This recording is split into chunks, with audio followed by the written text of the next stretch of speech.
2024 সালে এইচএসসি শিক্ষার্থী বন্ধুরা, আমার ভিডিওতে তোমাদের সকলকে স্বাগতম। তো থানায় রাখা প্রশ্নপত্র এবং উত্তরপত্র পুড়ে ছাই হয়ে গেছে। তো এই নিয়ে কয়েকদিন আগে তোমাদের একটা নিউজ ভাইরাল হয়েছিল।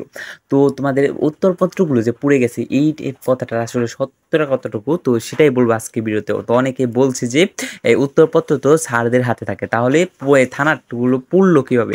তো এটাই কিন্তু অনেকে বলছে। তো এটার সত্যতা কতটুকু এটা আজকে বলবো। তো কথা না চলে ভিডিওটি শুরু করা যাক। আর তুমি যদি আমার চ্যানেল নতুন হয়ে থাকো, অবশ্যই চ্যানেলটাকে সাবস্ক্রাইব করে পাশে থাকা বেল আইকনটা ক্লিক করে রাখবে। তো ইম্পর্টেন্ট একটা ভিডিও, তোমরা সকলেই শেষ পর্যন্ত দেখবে। তো আসলে এখানে কি কি লিখেছে দেখো। কোটা সংস্কার আন্দোলন ঘিরে জুলাই মাসের মাঝামাঝি দেশে সহিংসতা শুরু হয়। তো এরপর আন্দোলনে শেখ হাসিনার সরকারের পদত্যাগ হয়। চরম অস্থিতিশীল পরিস্থিতির মধ্যে দুর্বৃত্তদের দেওয়া আগুনে পুড়েছে বহু থানা। এসব থানা সংরক্ষিত কক্ষে রাখা এইচএসসি পরীক্ষার সকল প্রশ্নপত্র কিন্তু পুড়ে ছাই হয়ে গেছে। শিক্ষা বোর্ডগুলো বলছে থানার মালখানায় রাখা সব প্রশ্নপত্র ও উত্তরপত্রের ব্যাপক ক্ষতি হয়েছে, অনেক জায়গায় পুড়ে ভস্মীভূত হয়ে গেছে। সেগুলোর তথ্য সংগ্রহের কাজ চলছে। এ পর্যন্ত 18টি থানায় রাখা প্রশ্ন উত্তরপত্র পুড়ে যাওয়ার তথ্য পেয়েছেন।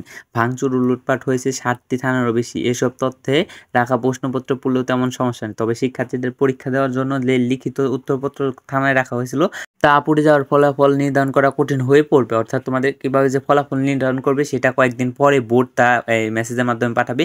তো ঢাকা বোর্ডের সূত্রে জানায় যে গত 30 জুন এসএসসি পরীক্ষা শুরুর পর রুটিন মেনে মোট 8টি পরীক্ষা অনুষ্ঠিত হয়েছে। এর মধ্যে 9টি সাধারণ শিক্ষা বোর্ডে 15টি পরীক্ষা অনুষ্ঠিত হয়েছে। এর মধ্যে 11 জুলাই পর্যন্ত অনুষ্ঠিত 8টি পরীক্ষা এই উত্তরপত্র স্ব কিস্তিতে বোর্ডে পাঠানো জমা পড়েছে। অর্থাৎ এই তোমাদের 11 জুলাই পর্যন্ত যে পরীক্ষাগুলো হয়েছে তাই সেগুলো কিন্তু বোর্ডে জমা পড়ছে খাতা। কিন্তু 14 এবং 16 জুলাই অনুষ্ঠিত 7টি বিষয়ের উত্তরপত্রে স্ব কেন্দ্রের অধীনে থানার মালখানার সংরক্ষিত ছিল। সহিংসতা বেড়ে যাওয়ার দ্বিতীয় কিস্তির উত্তরপত্র বোর্ডে না পাঠানোর নির্দেশ দেওয়া হয়। এতে থানার মালখানায় এসব উত্তরপত্র আটকা পড়ে থাকে। অর্থাৎ এই প্রশ্নপত্রগুলো বোর্ডে পাঠানো সম্ভব হয়নি, তখন দেশে সহিংসতা বেড়ে গিয়েছিল, তাই কিন্তু সেগুলো থানায় পড়ে রয়েছিল। তো সেগুলো কিন্তু উত্তরপত্র পড়ে ছাই হয়ে গেছে। অর্থাৎ নিউজটা একদম সত্য।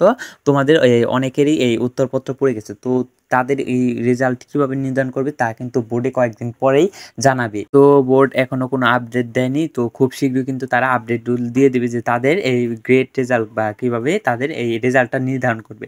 তো সেটা নিয়ে কিন্তু খুব শীঘ্রই আপডেট আসতে চলছে। তো ততক্ষণ পর্যন্ত অবশ্যই চ্যানেলটাকে সাবস্ক্রাইব করে পাশে থাকা বেল আইকনটা ক্লিক করে রাখবে। আর ভালো লাগলে ভিডিওটা অবশ্যই একটা লাইক দিয়ে রাখবে। তো আজকের মতো এখান থেকে বিদায় নিচ্ছি। আর ভিডিওটি সম্পূর্ণ দেখার জন্য অসংখ্য ধন্যবাদ।